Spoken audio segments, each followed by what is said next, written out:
For 4 years in the United States of America, we had a president who stood up at press conferences and talked tough about Vladimir Putin, and then Putin invaded Ukraine and destroyed a significant chunk of the country. The path to peace and the path to prosperity is maybe engaging in diplomacy. We tried the pathway of Joe Biden of thumping our chest and pretending that the President of the United States' words mattered more than the President of the United States' actions. What makes America a good country is America engaging in diplomacy. That's what President Trump is doing. Can I ask you? Sure. Yeah? Yeah. Okay. So he occupied our parts, big parts of Ukraine, part of East and Crimea. So he occupied it on 2014. So during a lot of years, so I'm not speaking about just Biden, but those time was Obama, then President Obama, then President Trump, then President Biden, now the President Trump, and God bless, now President Trump will stop him. But during 2014, nobody stopped him. He just occupied and took. He killed people. You know what the contact 2015. 2014 2014. and 2015. 2014. Yeah. So I was not here. Yeah, but That's exactly right. Yes, but during 2014 till 2022, yeah, the situation the same. The people have been dying on the contact line. Nobody stopped him. You know that we had conversations with him, a lot of conversation, my bilateral conversation, and we signed with him, me, like a new president. In 2019, I signed with him the deal. I signed with him, Macron and Merkel, we signed ceasefire.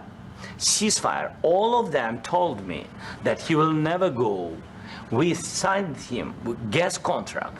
Yes, but after that, he broken this ceasefire. He killed our people and he didn't exchange prisoners. We signed the exchange of prisoners, but he didn't do it. What kind of diplomacy, JD, you are speaking about? What do you mean? I'm talking about the kind of diplomacy that's going to end the destruction of your country. Yes, but if you Mr. President, with respect, I think it's disrespectful for you to come into the Oval Office and try to litigate this in front of the American media. Right now, you guys are going around and forcing conscripts to the front lines because you have manpower problems. You should be thanking the president for trying to bring an end to this conflict. Have you ever been to Ukraine that you say what problems we have? I have been to. Count one. I've actually watched and seen the stories, and I know what happens is you bring them on a propaganda tour, Mr. President. Do you disagree that you've had problems bringing people into your military? And do you think that it's respectful to come to the Oval Office of the United States of America and attack the administration that is trying to prevent the destruction of your country? A lot of questions. Let's start from the beginning. Sure. First of all, during the war, everybody has problems, even you, but you have nice ocean and don't feel now, but you will feel it in the future. God bless. You don't know that. God bless. God bless. You will not have a war. Don't tell us what we're going to feel. We're trying to solve a problem. Don't tell us what we're going to feel. I'm not telling you. Because you're in no position to dictate that. That's Remember exactly this. what You're in no position to dictate what we're going to feel. We're going to feel very good. You will feel influence. We're going to feel very good and very strong. You will feel influence. You're right now not in a very good position. You've allowed yourself to be in a very bad position, and he happens to be right about it. From the very beginning of the war. You're not in a good position. You don't have the cards right now. With us, you start having cards. I'm not playing cards. Right now, you don't. You're playing cards. Mr. President. You're playing cards. Serious. You're gambling with the lives of war. millions of people. You're Yeah. gambling with World War III. You're gambling with World War III. And what you're doing is very disrespectful to the country, this country. That's back to you. Far more than a lot of people said they should have. Have you said thank you once? This entire meeting? No, in this entire meeting, have you said thank you? You went to Pennsylvania and campaigned for the opposition in October. Offer some words of appreciation for the United States of America and the president who's trying to save your country. Please, you think that if you will speak very loudly about the war, you can... He's not speaking loudly. He's not speaking loudly. Your country's in big trouble. Can I Wait a answer? minute. No. You've done a lot of talking. Your country is in big trouble. I know. You're not winning. I know. You're not winning this. you have a damn good chance of coming out okay because of us. Mr. President, we are staying in our country, staying strong from the very beginning of the war. We've been alone, and we are thankful. I said thanks You haven't in been this alone. cabinet, You and haven't not been only alone. in this cabinet. We gave you, through I this said thank stupid you. president, $350 billion. You voted we gave for you your military equipment, You and your voted men for are your brave, president. but they had to use our military. What about if you didn't have our military equipment, You invited if me you to didn't speak. have our military equipment, this war would have been over in 2 weeks. In 3 okay? days, I heard it from Putin. In 3 days, this is something Maybe new. less. In 2 weeks, of course, yes. It's going to be a very hard thing to do business like this. I tell you. Just say thank you. I said a lot of except times that there, thank you except to that, American people. except that there are disagreements, and let's go litigate those disagreements rather than trying to fight it out in the American media when you're wrong.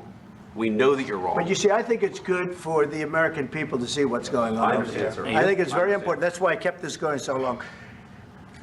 You have to be thankful. You don't have the I'm cards. thankful. You're buried there. Your people are dying. tell you You're again, running I low know. on soldiers. Don't- Listen, don't, please, you're running Mr. low on President. soldiers. It would be a damn good thing. Mr. And then President. then you tell us, I don't want a ceasefire. I don't want a ceasefire. I want to go, and I wanted this. Look, if you could get a ceasefire right now, I tell you, you take it so the bullets stop flying and your men stop getting killed. Of course, we want to stop the war. But you're saying you don't want a ceasefire. But I said to you, I want a ceasefire. with guarantees. Because you'll get a ceasefire faster than an agreement. Ask our people about ceasefire, what they think. That wasn't doesn't with matter me. for you what- That what wasn't this with me. means. It That was wasn't with with a you. guy named Biden, who was not a smart person. But this That is was your, with, this that was is with your Obama. president. It was your president. Excuse me. That was with Obama, who gave you sheets, and I gave you javelins. Yes. I gave you the javelins to take out all those tanks. Obama gave you sheets.